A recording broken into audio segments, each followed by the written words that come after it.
உங்கள் தங்க கனவுகள் நனவாகிட சேலம் ஸ்ரீ ராகவேந்திரா ஜுவல்லர்ஸ். குறைந்த விலை நிறைந்த தரம், தங்கள் தேவைகள் அனைத்தும் ஒரே இடத்தில். ஜெயச்சந்திரன். அப்ப திருஷ்டத்துக்கு ஆப்போசிட் அதிர்ஷ்டம். கண்ணுக்கு தெரியாதது, கண்ணுக்கு தெரிந்தது திருஷ்டம், கண்ணுக்கு தெரியாதது அதிர்ஷ்டம். நோக்குவர்மம்னு கேள்விப்பட்டிருக்கீங்களா? உங்களுடைய கண் பார்வையாலே ஒருத்தருடைய உயிரையே எடுக்கலாம். ஆனால் நம்ம ஏன் குளிக்கிறோம் அப்படின்னா, இந்த வெளியிலேருந்து வரக்கூடிய கதிர்கள்லேருந்து நம்மளை காப்பாற்றிக்கிறதுக்காக தான் குளிக்கிறோம். திருஷ்டிக்கு திருஷ்டி. ஒரு குழந்தை தூங்கிட்டு இருக்கு, அந்த குழந்தை தூங்கிட்டு இருக்க குழந்தைய நீங்கள் ஃபோட்டோ எடுக்கக்கூடாது. தூங்கிட்டு இருக்கிற உங்கள் பொண்ணை நீங்கள் ரசிக்கக்கூடாது. நம்மளுடைய திருஷ்டிக்கு காரணம் என்ன? நம்ம வாய், நம்மளுடைய மவுத். கொட்டாங்குச்சி எரியும் போது அந்த மிளகாவும் சேர்ந்து எரியணும். வெண்கடுகு கண்டிப்பாக அதில் போடணும். அதுவும் பட்டு பட்டுன்னு வெடிச்சாதான். ஒரு நம்பிக்கை உண்டு, லெமனுக்கும் இந்த பூசணிக்காக்கும் செத்தப்புறமும் உயிர் இருக்கும். வெற்றிவேல் முருகனுக்கு அரோகரா சொல்லி குத்துறோம். குத்தும்போது என்னது? அதனுடைய உயிர் போகுது. இந்த கத்தியால் குத்தப்பட்டு இந்த லெமனோட உயிர் போகுது. இது ஒரு பலி. அப்போது பூசணிக்காவை யாருக்கு உடைக்கணும்? பூசணிக்காய் மனிதர்களுக்கானது அல்ல, பூசணிக்காய் இறைவனுக்கானது. சில பேர் என்ன பண்ணுவோம், பூசணிக்காவை கட் பண்ணி அதை எடுத்து அதுக்குள்ளே குங்குமத்தை கொட்டி 2 ரூபா காசு அதுக்குள்ளே போட்டு திரும்ப போட்டு பேக்கிங் பண்ணி என்னென்ன பண்ணுறீங்க? அப்படிலாம் பண்ணக்கூடாது. இப்படி அறுத்தாவே அது செத்து போயிடும். இப்போ திருஷ்டி சரியாகனா வேறு என்ன செய்யணும்? ஒரு டம்ளர், ஒரு பெரிய வாளி எடுத்துக்குங்க. வாளி நிறையா கல்லுப்பு போட்டுக்குங்க. கல்லுப்பு அரை பக்கெட்டு கல்லுப்பு போட்டு அதில் காலை விட்டுக்குங்க. காலை விட்டுட்டு டிவி பாருங்கள். உட்காந்து ஜாலியாக டிவி பாருங்கள். அரை மணி நேரம் கழிச்சு அந்த தண்ணியை பாருங்கள். சாக்கடை தண்ணியோட மோசம். வீட்டுக்குள்ளே கருப்பு கலர் நாய்க்குட்டியோ பூனையோ இருந்தால் திருஷ்டி வராது. வீட்டுக்குள்ளே இருக்கிற மீன் தொட்டியில் நிறையா ரெட்டு கலர் மீன் குஞ்சுகள் இருந்தால் திருஷ்டி வராது. உங்களுக்கு கண்ணாடி வீட்டு வாசலில் நுழையும் போதே 2 கண்கள் பார்க்க, படிகார கல், ஒரு கருப்பு கலர் கயிறில் படிகார கல் தொங்க ஓட்டிங்கன்னா திருஷ்டி வராது. செல்ஃபி அடிக்கடி எடுத்து ஃபோனில் வச்சுக்கிட்டே இருங்க, நிறைய திருஷ்டி பட்டுக்கிட்டே இருக்கும். அனைவருக்கும் வணக்கம், நான் உங்கள் ராம்ஜி. ஒரு முக்கியமான விஷயம் பார்க்க போகிறோம். திருஷ்டி. திருஷ்டினா என்ன சார்? திருஷ்டம் என்றால் என்ன என்று தெரிந்தால் திருஷ்டி என்பது என்னன்னு தெரியும். திருஷ்டம் என்றால் கண்ணு. திருதராஷ்டிரன் இது கண்ணுடைய. திருஷ்டம் என்றால் கண்ணு. அப்போது கண்ணினால் வரக்கூடிய சக்தி என்ன? திருஷ்டி என்பது கண்ணிலிருந்து வரக்கூடிய சக்தி தான் திருஷ்டி. அப்போ அதிருஷ்டம் அப்படின்னா என்ன? நாகரிகம்னா ஆப்போசிட் என்ன? அநாகரிகம், சுத்தம் அசுத்தம், நீதி அநீதி. அப்போ திருஷ்டத்துக்கு ஆப்போசிட் அதிருஷ்டம். கண்ணுக்கு தெரியாதது, கண்ணுக்கு தெரிந்தது திருஷ்டம், கண்ணுக்கு தெரியாதது அதிருஷ்டம். அப்போது நான் எதிர்பார்க்கவே இல்லை, எனக்கு தெரியவே தெரியாது இது நடக்கும்னு அப்படின்னா அது பேர் அதிர்ஷ்டம். அது பேர் அதிர்ஷ்டம். ஸோ அப்போ தெரிந்தே வரக்கூடியது திருஷ்டம். அந்த திருஷ்டத்தினுடைய ஷார்ட் ஃபார்ம் திருஷ்டி. இப்போ திருஷ்டி என்பது கண்ணில் இருந்த, அந்த கண் அக்னியினுடைய சக்தி. கண்ணில் வெளிச்சம் இருக்கிறது. அதிலிருந்து வெறும் ஒளிக்கதிர்களால், அந்த ஒளிக்கதிர்களை மையப்படுத்தினால் ஹிப்னடைஸு, மெஸ்மரைஸு என்ன வேணால் செய்யலாம். ஒரு கம்பியை வளைய வைக்கலாங்கிறான். உங்களுடைய பார்வை கூர்மையால் ஒரு கம்பியை வளைய வைக்கலாம். நோக்குவர்மம்னு கேள்விப்பட்டிருக்கீங்களா? உங்களுடைய கண் பார்வையாலே ஒருத்தருடைய உயிரையே எடுக்கலாம். இதுதான் நோக்குவர்மம். அப்போ கண் பார்வைக்கு அவ்வளவு சக்தி உண்டு.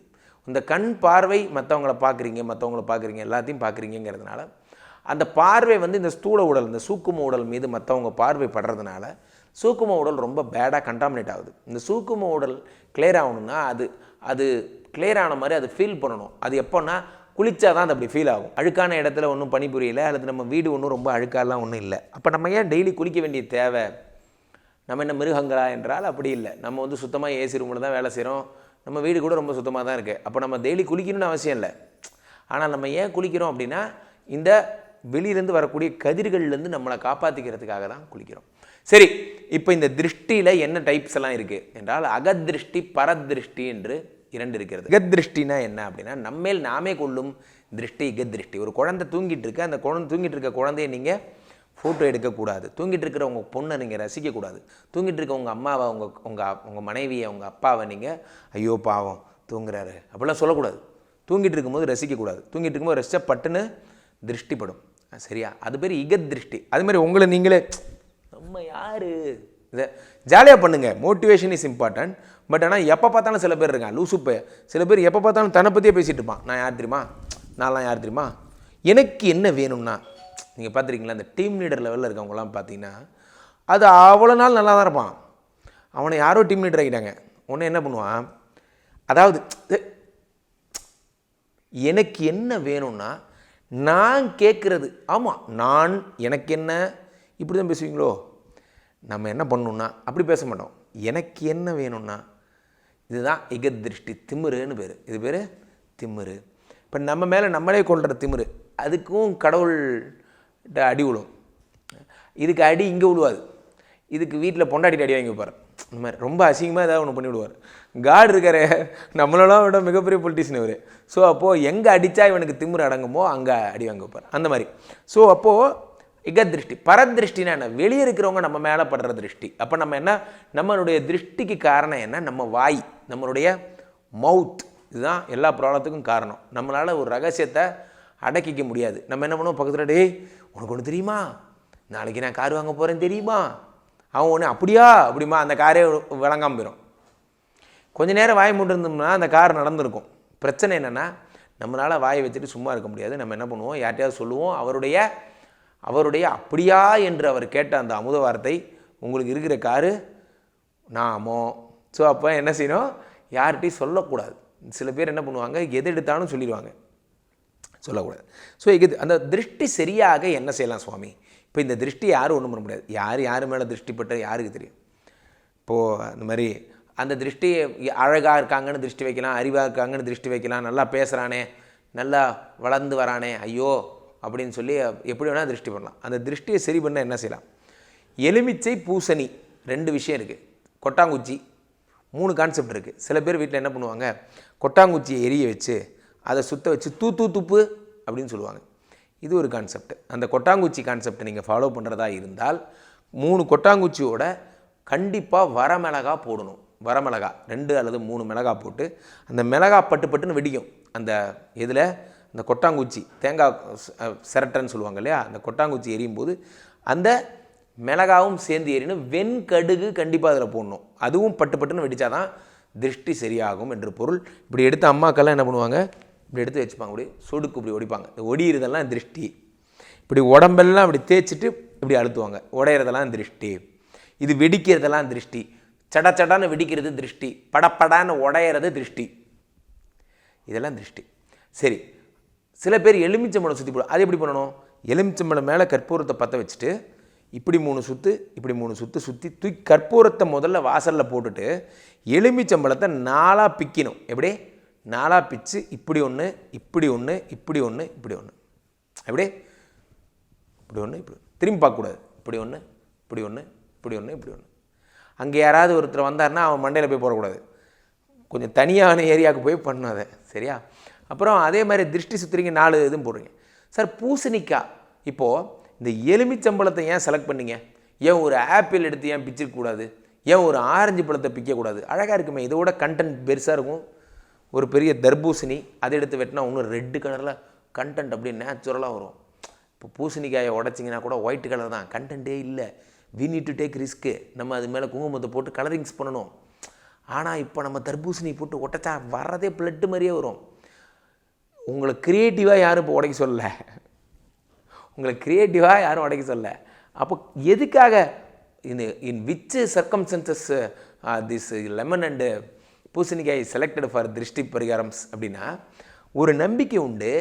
லெமனுக்கும் இந்த பூசணிக்காய்க்கும் செத்தப்புறமும் உயிர் இருக்கும். ஓ உருட்டாதையா உன் வாயு உன் உருட்டு, இது ஒன்று நான் தெரியாமல் தான் கேட்குறேன். இது எவன் கண்டுபிடிச்சதான் தெரில.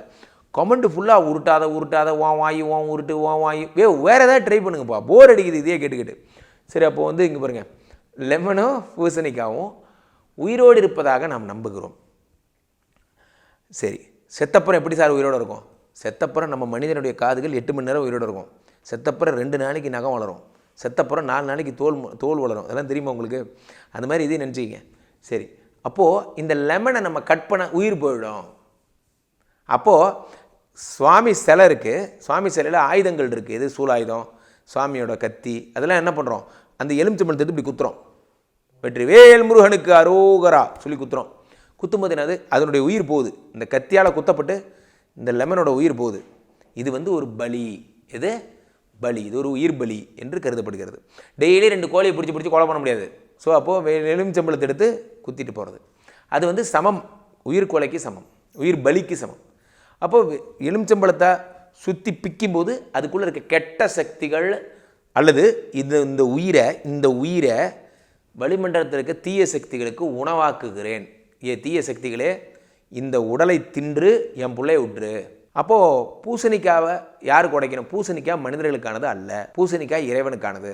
மனிதர்களை சுற்றி போடுறதுக்கு எலுமிச்சம்பழம், தெய்வத்தை சுற்றி போடுறதுக்கு பூசணிக்காய் வச்சு மனிதர்களை சுற்றி போடக்கூடாது. அப்போது வந்து பாட்சா படத்தில் பூசணிக்காய் தலைமையில் போட்டு ரஜினிகாந்த் வந்து டொம்முன்னு வெடிப்பார். அதெல்லாம் சினிமா அவ்வளோதான். ஆன்மீகம் அப்படின்னு வந்தால் பூசணிக்காயை மனிதர்களுக்காக உடைக்கக்கூடாது. சில பேர் என்ன பண்ணுவோம், பூசணிக்காயை கட் பண்ணி அதை எடுத்து அதுக்குள்ளே குங்குமத்தை கொட்டி 2 ரூபா காசு அதுக்குள்ளே போட்டு திரும்ப போட்டு பேக்கிங் பண்ணி என்னென்ன பண்ணுறீங்க, அப்படிலாம் பண்ணக்கூடாது. இப்படி அறுத்தாவே அது செத்து போயிடும். பூசணிக்காய் செத்து போயிடும். கத்தி வச்சு குத்தக்கூடாது. அப்போ பூசணிக்காயில் படம் வரையலாம், ஒரு பூதம் படம். பார்த்துட்டிங்கன்னா தெரியும், பூசணிக்காயில் பூதம் படம் வரைஞ்சிருப்பாங்க. அந்த பூதம் தான் அந்த பூசணிக்காய்னு நினச்சிப்பாங்க. அதை உடைக்கும் போது என்ன ஆகுனா, அது உடம்பு ஃப்ளஷ்ஷு, அசுரன், பெரிய பெரிய பூதம், பெரிய ஆலயத்துக்கு தெய்வத்துக்கு சுற்றி போடுறது தான் பூசணிக்காய். அவ்வளோ பெரிய ஃப்ளஷ்ஷு உடச்சி பண்ணுறது. அப்போ அதை ஆல்ரெடி கட் பண்ணலாமா? கூடாது. மனிதனுக்கு சுற்றி போடலாமா? கூடாது. இறைவனுக்கு மட்டும்தான். தேர் போகுது, சுவாமி புறப்பாடு ஏற்படும், அப்படிலாம் தான் பூசணிக்காய் யூஸ் பண்ணணும். அல்லது வீடு கட்ட போகிறோம், வாஸ்து ஹோமம் பண்ணுறோம், அதில் வந்து ஊர் எல்லா தேவதையாக அந்த பூசணிக்காயில் ஆவாகனம் பண்ணுறோம், இதெல்லாம் பண்ணலாம். மற்றபடி ஜென்ரலாக பூசணிக்காவை மனிதர்களுக்கு பயன்படுத்தக்கூடாது, ஸ்தாபனங்களுக்கு பயன்படுத்தலாம். வீடு கட்டும்போது வீட்டை சுற்றி போட பயன்படுத்தலாம்.